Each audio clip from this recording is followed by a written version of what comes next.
Hello दोस्तों, Hindi mirror पर फिर से आपका स्वागत है। कैसे हैं आप सब दोस्तों? जैसे कि आपको पता चल ही रहा है कि हम आजकल आपके जो है भूगोल की सीरीज़ आपकी चलाई हुई है, जिसमें प्रश्न हम आपको शो करा चुके हैं। 104 तक हमने कल कराए थे आपको। आज 105 से आपके शुरू होंगे क्वेश्चन, जो 150 तक जाएंगे। और सारे ही प्रश्न हम जितने कराए हैं आपको, 150 प्रश्न, सारे ही प्रश्न बहुत महत्वपूर्ण हैं और आपकी आगामी परीक्षा के लिए, यूपीएससी एससी के लिए और भी परीक्षाएं जो आप देते रहते हैं, कंपटीशन एग्ज़ाम, सभी में भूगोल और इतिहास से संबंधित प्रश्न आते ही आते हैं। तो आप वीडियो को पूरी ज़रूर देखें। लाइक पसंद आए तो लाइक एंड शेयर ज़रूर करें। जो दोस्त आज चैनल पर नए हैं वो चैनल को सब्सक्राइब कर बेल आइकन को हिट कर दें, जिससे नए वीडियो के नोटिफिकेशन उनको टाइम से मिलते रहें। चलिए शुरू करते हैं आज का विषय। आपके भूगोल के प्रश्न आगे से। भाखड़ा नागल परियोजना किस नदी पर बनाई गई है? कोसी, झेलम, ब्यास या फिर सतलज नदी पर? तो 105 का आपका उत्तर हो जाएगा डी, सतलज नदी पर जो भाखड़ा नागल परियोजना बनाई गई है। ये आपका इम्पोर्टेंट प्रश्न है। चलिए अगले प्रश्न पे चलते हैं।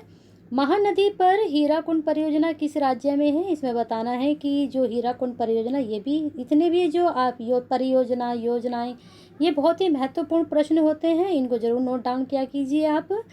तो किस राज्य में है? उत्तर प्रदेश, उड़ीसा, बिहार या फिर इनमें से कोई नहीं। तो इसका उत्तर हो जाएगा आपका बी, उड़ीसा में। ठीक है, इसको नोट जरूर कर लीजिए। भारत सबसे अधिक उत्पादन करता है कॉफ़ी का, तंबाकू का, तिलहन का या फिर गेहूं का? तो भारत जो सबसे अधिक उत्पादन करता है वह आपको बताना है इसमें। तो 107 का हो जाएगा सी, तिलहन का सबसे अधिक उत्पादन करता है। मुझे लगता है ये मोस्टली सभी स्टूडेंट को पता होगा कि तिलहन का जो उत्पादन भारत में सबसे अधिक होता है। चलिए अगले प्रश्न पे चलते हैं। भारत सबसे अधिक उत्पादन, ये प्रश्न आपका हो चुका है। अब नेक्स्ट प्रश्न चलते हैं। नेक्स्ट प्रश्न है, निम्न में से सबसे अधिक समृद्ध मिट्टी कौन सी है? काली मिट्टी, लाल मिट्टी, लेटराइट मिट्टी या फिर जलोढ़ मिट्टी? तो इसमें बताना है कौन सी मिट्टी ज़्यादा समृद्ध है। तो 108 का आपका उत्तर है डी, जलोढ़ मिट्टी क्या है? ज़्यादा समृद्ध, यानी कि ज़्यादा इसमें ये उपजाऊ ज़्यादा होती है। चलिए अगले प्रश्न पे चलते हैं। भारत का कौन सा केंद्र शासित क्षेत्र अधिकतम घनी आबादी वाला है? पांडिचेरी, चंडीगढ़, दिल्ली या लक्षद्वीप? तो इसमें बताना है कि जो केंद्र शासित प्रदेश है, केंद्र शासित प्रदेश पूछा है, ना कि केवल आपका स्टेट पूछा है। तो इसमें कौन सा होगा, इसमें बताना है। तो 109 का होगा आपको दिल्ली। दिल्ली जो है अधिकतम घनी आबादी वाला केंद्र शासित प्रदेश या क्षेत्र है। भारत में शक्य तेल स्रोत किस स्थित है? तमिलनाडु में, असम में, गुजरात में या फिर इन सभी में? तो बताइए, जो शक्य तेल स्रोत हैं तो वो कहाँ पर ज़्यादा हैं या स्थित है? तो 110 का आपका उत्तर हो जाएगा डी, इन सभी में, तमिलनाडु में भी, गुजरात में भी और असम में भी। चलिए अगला प्रश्न है, भारत में स्वर्ण कहाँ पाया जाता है? कोलार, कर्नाटक में, खेतरी या फिर राजस्थान में? ये तो जगह के नाम है, ये राज्य के नाम है। तो खेतरी कहाँ है? राजस्थान में, या फिर पन्ना या फिर मध्य प्रदेश में, कटनी या फिर मध्य प्रदेश में? तो बताना है कि स्वर्ण कहाँ पाया जाता है। तो 111 का आपका उत्तर हो जाएगा ए, कोलार, कर्नाटक में सबसे अधिक स्वर्ण पाया जाता है। चलिए अगला प्रश्न, ये प्रश्न आपका हो चुका है। अगला प्रश्न है, जूट उत्पादन में भारत का स्थान है प्रथम, द्वितीय, तृतीय या फिर कोई महत्वपूर्ण स्थान नहीं है? तो आपका इस प्रश्न का उत्तर हो जाएगा द्वितीय स्थान। अब देखिए, जूट उत्पादन में भारत का स्थान दूसरा है। और तिलहन में हमने क्या बताया था? सबसे अधिक तिलहन पैदावार होती है। चलिए अगला प्रश्न है, भारतीय रेल को कितने क्षेत्रों में विभक्त किया गया है? 4, 16, 6 या फिर 10? तो आपका इस प्रश्न का उत्तर हो जाएगा 16 भागों में विभक्त किया गया है भारतीय रेल को। दोस्तों, अगर मैंने आपसे बताया था कि इतिहास के जो प्रश्न होते हैं, भूगोल के जो प्रश्न होते हैं, भले ही आपके एग्ज़ाम में ना आए, फिर भी इन प्रश्न की आपको नॉलेज होनी चाहिए, जिससे आपको पता रहे कि आपका इतिहास क्या रहा है और आपका जो ज्योग्राफी है, भूगोल है आपका, वो क्या है हमारे देश का। ठीक है, भौगोलिक स्थिति क्या है हमारे देश की, वो भी आपको पता होनी चाहिए। चलिए अगले प्रश्न पे, भारत में नई रेल कोच फैक्ट्री कहाँ पर है? चितरंजन, वाराणसी, कपूरथला या पेरुम्बर? तो इसका उत्तर आपका हो जाएगा सी, कपूरथला में भारत की नई रेल कोच फैक्ट्री। ये बहुत ही महत्वपूर्ण प्रश्न है, ये मोस्टली आता ही आता है, इसको ज़रूर नोट डाउन करें। और जो बच्चे कंपटीशन देते रहते हैं उनको पता भी होगा कि इसका उत्तर क्या है। चलिए अगले प्रश्न पे चलते हैं। पौंग बांध किस नदी पर बनाया गया है? वेरी इंपॉर्टेंट प्रश्न है, नोट डाउन करें इसको। गंगा, ताप्ती, यमुना या फिर ब्यास? तो आपको इसका बताना है उत्तर। तो इसका उत्तर होगा ब्यास। पौंग बांध जो है ब्यास नदी पर है। चलिए अगले प्रश्न पर चलते हैं। अगला प्रश्न है, झारखंड में कौन सा उद्योग विकसित है? एल्यूमिनियम, स्टील, केन फर्नीचर या हैंडलूम? तो बताना है झारखंड में कौन सा उद्योग सर्वाधिक विकसित है। तो बताइए दोस्तों, 116 का आपका उत्तर क्या हो जाएगा? एल्यूमिनियम, स्टील या केन फर्नीचर या फिर हैंडलूम? तो इसका आपका उत्तर हो जाएगा बी। 170 का आपका उत्तर है बी, स्टील। झारखंड में कौन सा उद्योग सर्वाधिक विकसित है? स्टील। चलिए अगला प्रश्न, गंगा नदी पर कौन सी प्रांतीय राजधानी स्थित है? कोलकाता या फिर कलकत्ता, लखनऊ या फिर भुवनेश्वर या फिर पटना? गंगा नदी पर कौन सी प्रांतीय राजधानी स्थित है? तो पता ही होगा सब बच्चों को। तो लखनऊ तो हो ही नहीं सकती, क्योंकि पता है लखनऊ तो सरयू नदी पर है। बाकी और देख लीजिए, 117 का आपका उत्तर हो जाएगा डी, पटना जो है गंगा नदी पर। अब देखिए, तो मैंने आपको बता दिया लखनऊ के। अब भुवनेश्वर, कोलकाता, ये आप बताइए कौन सी नदी पर है? ये तो आपको पता ही होगा, कलकत्ता। तो जोग प्रपात किस नदी से संबंधित है? गोदावरी, गंगा, शरवती या फिर इनमें से कोई नहीं? तो आपका इसका उत्तर हो जाएगा शरवती। जो प्रपात है वो शरवती नदी पर है। अगला प्रश्न है, निम्न में से रेशेदार फसलें कौन सी हैं? कपास तथा रेशम, जूट और कपास, रेशम और बांस, इनमें से कोई नहीं?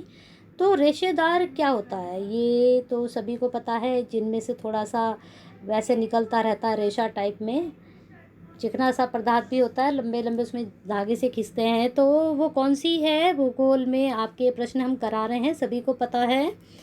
तो वो एक का आपका उत्तर हो जाएगा जूट और कपास। ये पहले से टिक भी लगा हुआ था, तो देखना आप, ये रेशेदार होती हैं फसलें।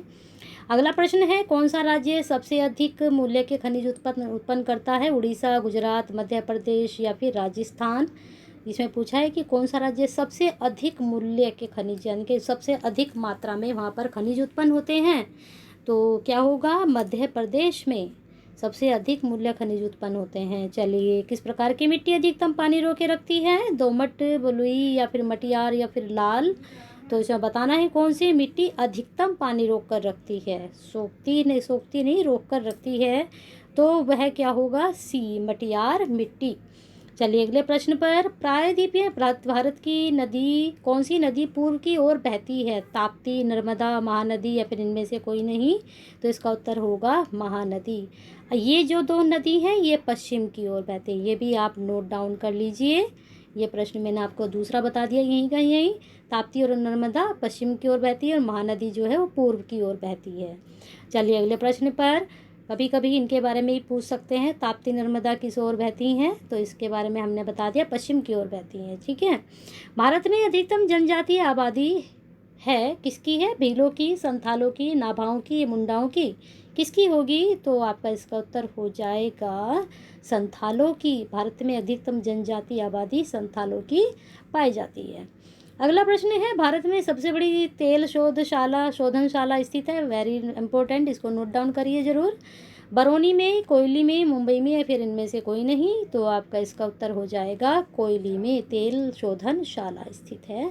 अगला प्रश्न है, मिश्रित खेती क्या है? वेरी इंपॉर्टेंट, बहुत बार आता है प्रश्न ये वाला, भले ही चाहे बहुत पुराना हो चुका आते आते, लेकिन आता ही है। रबी तथा खरीफ फसलों को एक साथ उगाना, कई फसलों को उगाना और पशुपालन भी करना, गन्ना तथा अनाज दोनों साथ साथ बोना। तो आपका इसका उत्तर हो जाएगा कई फसलों को उगाना और पशुपालन भी करना, मिश्रित खेती में आता है। चलिए अगला प्रश्न है, किस भारतीय राज्य में बांधो टाइगर्स की आबादी अधिकतम है? हिमाचल प्रदेश, मध्य प्रदेश, पश्चिम बंगाल, तमिलनाडु? तो आपका इसका उत्तर हो जाएगा मध्य प्रदेश। और मुझे लगता है ये मोस्टली बच्चों को पता ही होगा, जीके में भी ये क्वेश्चंस। और बच्चे एक बात और बता दूं आपको, जो ज्योग्राफी और हिस्ट्री के क्वेश्चंस होते हैं वो जीके में भी बनते हैं। तो आपके में ये साथ साथ कवर आपका जीके भी हो रहा है साथ में, ठीक है। क्योंकि जीके कहाँ से बनता है? करंट अफेयर में तो जो आपके जो आजकल का चलता है 1 साल या 2 साल पुराना आ जाता है, लेकिन जीके में मोस्टली क्वेश्चंस जो बनते हैं वो आपकी हिस्ट्री और ज्योग्राफी से ही बनते हैं और पॉलिटिकल से बनते हैं। तो पॉलिटिकल का तो मैंने भारतीय संविधान, राज्य व्यवस्था भी आपको इसमें ही मैंने कराए थे 160 क्वेश्चन। 160 क्वेश्चन आपके उसमें हो चुके हैं, 160 आपके ज्योग्राफी के हो चुके हैं। आपको अगर ये वीडियो देखनी है सारी तो डिस्क्रिप्शन में उनके लिंक होते हैं, अगर लिंक नहीं होते हैं तो आप डायरेक्ट चैनल पर भी जाकर प्लेलिस्ट में जाकर आप देख सकते हैं। आपके यूपीएससी से मैंने बनाई भी है प्लेलिस्ट, वहाँ पर आप ये सारी वीडियोस देख सकते हैं। चलिए अगले प्रश्न पे चलते हैं। गोंडवान कोयला क्षेत्र स्थित है कहाँ? मध्य प्रदेश में, पश्चिम बंगाल में, असम में, जम्मू कश्मीर में? तो बताना है। तो 128 का आपका उत्तर हो जाएगा ए, मध्य प्रदेश में गोंडवाना कोयला क्षेत्र स्थित है। देखिए एमपी में कितनी चीज़ें आपकी आ चुकी हैं, तो एमपी को आप अच्छे से पढ़ें। निम्न में से कौन सा पर्वत सर्वाधिक प्राचीन है? नीलगिरी, अरावली, हिमालय, सतपुड़ा श्रृंखला? तो 129 का आपका हो जाएगा भी अरावली पर्वत सर्वाधिक प्राचीन है। चलिए ब्लैक पगोड़ा कहाँ पर है? ये वेरी इंपॉर्टेंट प्रश्न, इसको नोट डाउन जरूर करें। मदुरई, कोणार्क या फिर खजुराहो या फिर इनमें से कोई नहीं? तो आपका इसका उत्तर हो जाएगा कोणार्क में ब्लैक पगोड़ा। चलिए अगला प्रश्न। भारत में दक्षिणी पश्चिमी मानसून कब समाप्त होते हैं? दिसंबर में, अक्टूबर में, नवंबर में या फिर जुलाई में? तो आपका इसका उत्तर हो जाएगा नवंबर में। ठीक है, भारत में दक्षिणी पश्चिमी मानसून। अरब सागर शाखा के मानसूनों की दिशा होती है उत्तर पश्चिम से, दक्षिण छोर से पश्चिम की ओर, दक्षिण पूर्व से या फिर इनमें से कोई नहीं? अरब सागर शाखा के मानसूनों की दिशा, तो 132 का आपका उत्तर हो जाएगा बी, उत्तर पश्चिम से। चलिए अगला प्रश्न। भारत में मसालों की सबसे अधिक उत्पादक राज्य है? भारत में मसालों का पंजाब, मध्य प्रदेश, गुजरात, केरल? तो ये मोस्टली सभी को पता है कि केरल में सबसे अधिक मसाले के उत्पादन होते हैं। रिहंद बांध किस राज्य में है? वेरी इंपॉर्टेंट, नोट डाउन करें इसको। रिहंद बांध के बारे में, भाखड़ा बांध, रिहंद बांध, इनके बारे में जरूर पूछा जाता है, महानदी के बारे में। तो 134 का आपका उत्तर हो जाएगा उत्तर प्रदेश में है। चलिए अगला प्रश्न। भूमि संयति लैंडमार्क की दृष्टि से विश्व में भारत का स्थान है? ये तो बहुत पुराना प्रश्न है, सभी को पता है कि विश्व में इसका कौन सा स्थान है भूमि के हिसाब से और जो है जनसंख्या के हिसाब से कौन सा स्थान है। तो 135 का आपका उत्तर हो जाएगा सी, 7वां। चलिए अगला प्रश्न है। भारत में तालाबों में सिंचाई किस की जाती है? कहाँ पर तालाबों से सिंचाई की जा सकती है? कर्नाटक, तमिलनाडु, आंध्र प्रदेश या फिर इन सभी में? तो आपका इसका उत्तर हो जाएगा डी, इन सभी में। कर्नाटक, आंध्र प्रदेश, तमिलनाडु में सभी में तालाबों से सिंचाई की जाती है। अगला प्रश्न है। हिमालय की नदियों की प्रमुख विशेषता क्या है? उनमें गाद निक्षेप अधिक होता है, ये सिल्ट डिपॉजिट, या फिर उनमें पानी लगातार बहता रहता है, फ्लो होता रहता है, उनमें अधिकांश वर्षा का पानी होता है, या फिर वे नौगम्य हैं, नेविगेबल हैं? ठीक है, तो बताइए क्या होगा इसका उत्तर? तो इसका उत्तर होगा बी, उनमें पानी लगातार बहता रहता है। चलिए अगला प्रश्न है। निम्न में से सबसे बड़े कौन सा बंदरगाह है? विशाखापट्टनम, मुंबई, तूतीकोरिन या फिर कांदला? तो बताइए इसका उत्तर। तो इसका उत्तर होगा मुंबई। कौन सा सबसे बड़ा बंदरगाह पोर्ट है? निम्न में से किस भारतीय राज्य में से चेनाब नदी गुजरती है? जम्मू कश्मीर, पंजाब, उत्तर प्रदेश या फिर राजस्थान? बताइए। तो इसका उत्तर आपका होगा जम्मू कश्मीर राज्य से कौन सी नदी गुजरती है? चेनाब नदी गुजरती है। और कहाँ जाकर मिलती है ये आप पता है तो बताइए कमेंट बॉक्स में। निम्न में से कौन सा पर्वतीय क्षेत्र अधिकतम वर्षा प्राप्त करता है? नीलगिरी, खासी पहाड़ियाँ, सतपुड़ा या फिर पश्चिमी घाट? तो उत्तर होगा बी, खासी पहाड़ियों में क्या होता है? अधिकतम वर्षा प्राप्त होती है या अधिकतम वर्षा होती है। फिरोजाबाद किसके लिए प्रसिद्ध है? वस्त्र सामग्री, सिलाई मशीन, कांच की चूड़ियाँ, कृत्रिम रेशम? तो ये तो बहुत ही फेमस है कांच की चूड़ियाँ वहाँ की। मध्य प्रदेश में नेपानगर किसके लिए प्रसिद्ध है? वस्त्र उद्योग या फिर अखबारी कागज़, होजरी या वनस्पति तेल? सभी को पता है 142 का उत्तर अखबारी कागज़, नेपानगर। ठीक है, अगला प्रश्न है। चंडीगढ़ किस पहाड़ी के नीचे स्थित है? वाह कितना अच्छा प्रश्न है, इसको नोट डाउन करें। बहुत हल्का लग रहा है लेकिन आता है ये क्वेश्चंस भी। शिमला पहाड़ी, शिवालिक पहाड़ी, मोरनी पहाड़ी या फिर इनमें से कोई नहीं? तो इसका आपका उत्तर हो जाएगा बी, शिवालिक पहाड़ी। हम भी शिवालिक पहाड़ी में रहते हैं। भारत का कौन सा स्थान रॉक गार्डन्स के लिए प्रसिद्ध है? बंगलोर, चंडीगढ़, अहमदाबाद या फिर लखनऊ? तो आपको बताना है। तो इसका है चंडीगढ़। भारत का कौन सा स्थान रॉक गार्डन्स के लिए प्रसिद्ध है? अगर आपने नहीं देखा है तो देखने जाइए, चंडीगढ़ घूम कर आइए, बहुत अच्छी जगह है। निम्न में से कौन सा शहर सबसे बड़ा है? मुंबई, बंगलोर, आनंद, नोएडा? तो कौन सा शहर सबसे बड़ा है? तो इसका आपका उत्तर हो जाएगा मुंबई सबसे बड़ा है। ठीक है, आनंद विहार, नोएडा। अमूल सहकारी डेयरी कहाँ स्थित है? अहमदाबाद, गांधीनगर, आनंद, नोएडा? तो अमूल सहकारी डेयरी कहाँ स्थित है? एक में ही होगी स्थित, 4 ऑप्शन हैं, तो ये है आनंद में। ठीक है, घना पक्षी विहार का स्थित है कहाँ? मध्य प्रदेश में, राजस्थान में, या फिर पश्चिम बंगाल में, या फिर केरल में। तो घना पक्षी विहार, ये इम्पोर्टेंट है, इसको नोट डाउन करिए, प्रश्न बहुत आता है। तो आपका इसका उत्तर हो जाएगा राजस्थान में। राजस्थान में माउंट आबू किसके लिए प्रसिद्ध है? पहाड़ी सैरगाह, दिलवाड़ा मंदिर, ठंडी जलवायु, फिर इनमें से कोई नहीं। तो आपका इसका उत्तर हो जाएगा दिलवाड़ा मंदिर, राजस्थान में माउंट आबू। देखा है? नहीं देखा है तो देखने जाइए, बहुत अच्छी जगह है। अमरनाथ कहाँ स्थित है? जम्मू कश्मीर, हिमाचल प्रदेश, उत्तर प्रदेश, इनमें से कोई नहीं। 149 का आपका उत्तर हो जाएगा जम्मू कश्मीर है। यहाँ भी घूम कर आइए अमरनाथ में। कहेंगे यहाँ मैडम तो घुमाती ही रहती हैं, पर घूमना चाहिए, अच्छी बात होती है। तंबाकू उत्पादन में कौन सा राज्य अग्रणी है? आंध्र प्रदेश, मध्य प्रदेश, पंजाब, या फिर उत्तर प्रदेश। तो तंबाकू उत्पादन में बताना है कौन सा राज्य अग्रणी है, यानी सबसे ज़्यादा होता है, वह होता है आंध्र प्रदेश में। तो इस प्रकार दोस्तों आपके ये 150 प्रश्न की आज श्रृंखला ख़त्म हो चुकी है भूगोल की। अब इसके बाद हम आपके हिस्ट्री के ही और क्वेश्चंस लेकर आएंगे जो हमने अभी तक आपको नहीं कराए हैं। तो वीडियो पसंद आई है तो ज़्यादा से ज़्यादा लाइक एंड शेयर करें, जिससे सभी लोगों तक इस वीडियो को कंटेंट पहुंच सके।